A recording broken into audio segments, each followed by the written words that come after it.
Well, Seneca wrote a book called On Anger, in which he considered the extreme actions of many people who were angry and tried to try and understand, what was going on there. One of his favorite examples was the example of Cyrus, the king of Persia, who a few hundred years before Seneca was writing, had decided to invade the Babylonian lands and had raised a huge army from Persia to try and conquer these lands. But when he came across a river that was dividing one half of his territory from the other, he came across this very powerful river which he tried to cross. He was advised by his advisors not to cross the river because it was very perilous at that time of year. It was foaming and dangerous because of the winter rains. But Cyrus was a very omnipotent man. He thought that nothing should defy his authority. So he said, I will cross this.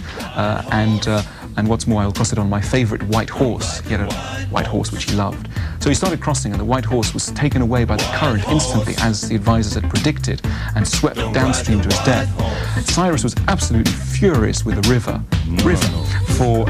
for frustrating his intentions, and he decided that the river had done this on purpose, and so he was going to hurt the river by killing his horse. So he ordered his entire army to stop their expedition to Babylon and divert the river, cut it up into tiny, 360 tiny channels, so as to make it so weak that a woman could walk across it without raising her skirts.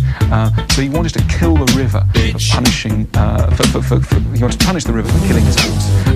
And this was an example of the kind of mad behavior that can seize angry people.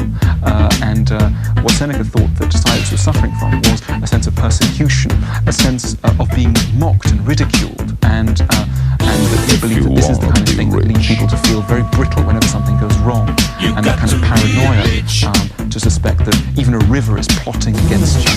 He thought that basically Cyrus was not a friend to himself, he said, and he believed it was very important to be a friend to oneself and one to really let his anger get away. Next on the list is the Frenchman Michael de Montaigne. He's on the list because he addressed, in your mind, our feelings or concerns about inadequacy. Who was he? Where did he live and when? Okay, he was a 16th century statesman. Not statesman. Well, he was mayor. He was mayor of Bordeaux for 2 terms, but basically he was more of a private citizen. He lived in the 16th century near Bordeaux in a wonderful castle. And what's interesting about him is that he was very modest about what it is to be a good human being. It's back to the Stoic school. So you're right to say that there are differences in emphasis. Although I think all the philosophers I look at are essentially united in the idea that thinking can help in various ways. There are things you can do in your mind which are worth doing.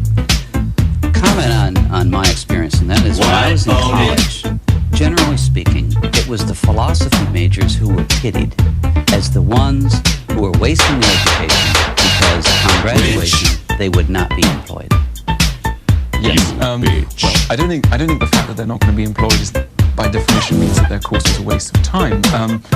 My criticism of most philosophy courses is that they do concentrate on some pretty narrow subjects, and though I think there's a need to study logic, epistemology, and metaphysics, I think there's also a need to study ethical questions of everyday life as well. And I think that this is an area that is neglected by most philosophy departments, which is why they unfairly gain or perhaps slightly fairly gain a reputation as laughing. You are originally from where? From Switzerland. Is there a different approach to the teaching or even the inclusion of philosophy in schooling on the continent as opposed to the United States that you know of? Not in Switzerland, but I do know that in France, I think when you're from 16 to 18, you are taught philosophy. I'm not sure how much of a good idea this is, because it means that a lot of French people will tell you 5 things about Descartes, which they picked up just before doing their bac. But maybe it's a start. Maybe it's a start.